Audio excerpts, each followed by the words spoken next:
Hello, everybody. My name is Adrian Juarez. I am a faculty here at UB. I've been here going into my third year now.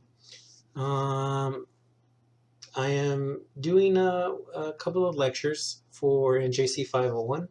I normally teach this course, but I do have some, commitments this summer that I must attend to. So unfortunately, I don't have the time, at least this summer, to really do this whole course as much as I like it.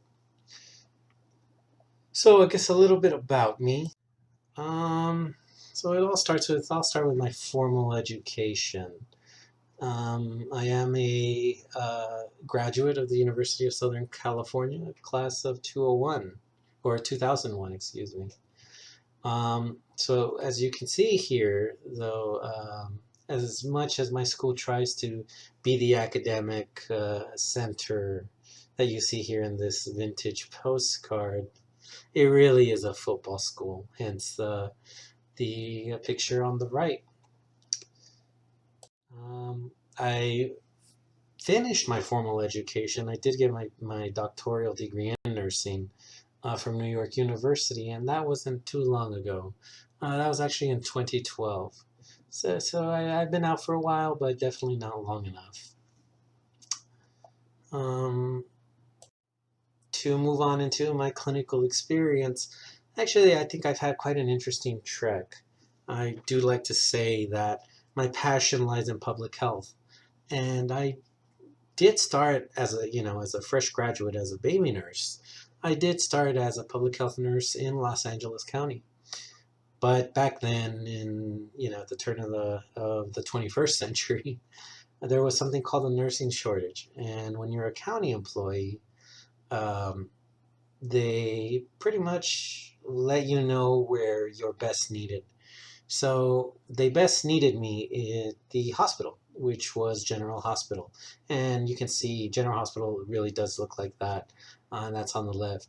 However, though, if you see to the foot of that postcard or to the right bottom corner, you see maybe some bushes, a red roof, something like that.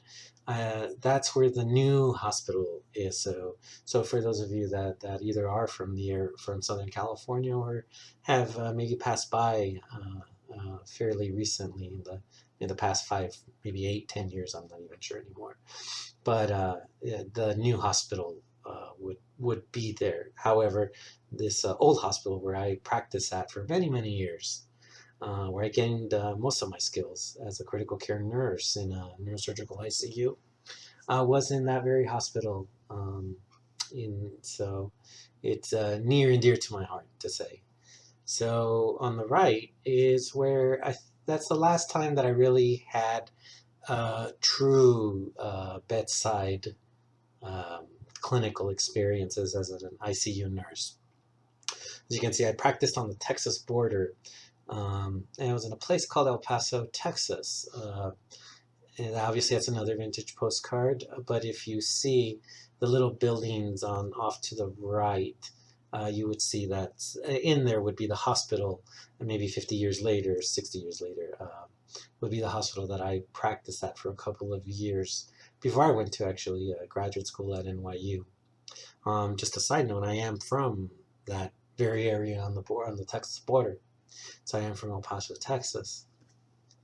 Um, and I'll finish up with what I do here at UB. I think everyone was asking why you chose where you are, why you chose nursing. I wish I had a better convincing story on why I became a nurse. I know I became a CCRN neurosurgery ICU nurse simply because that was I remember that being the most challenging of my med surg courses as an undergrad.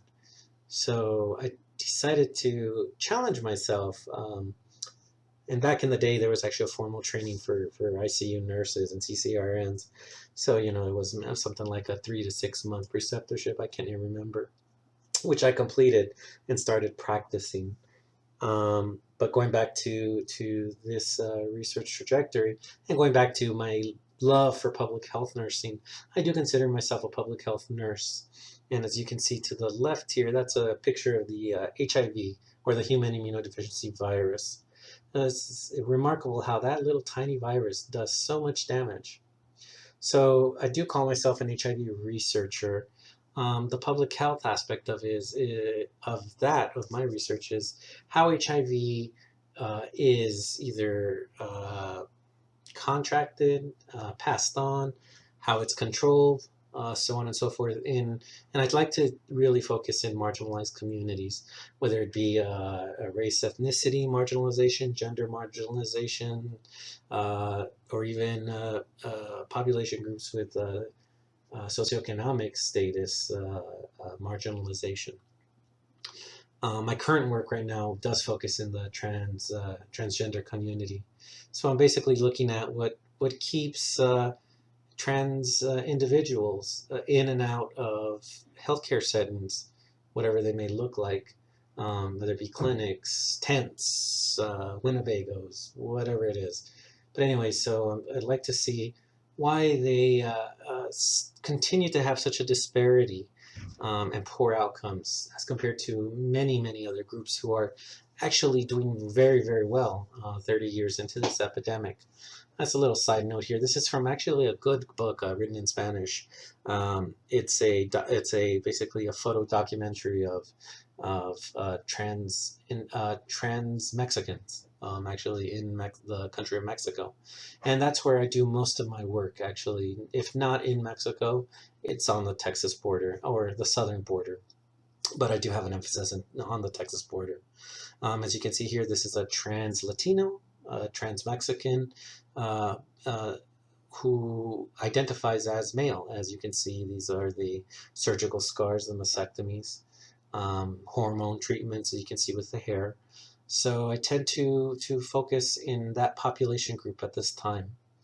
Um, and I think that's it. As you can see, I think I opened up with where I'm at, and I'm here in Buffalo.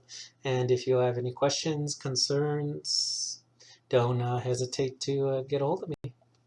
I look forward to seeing everybody. Bye bye.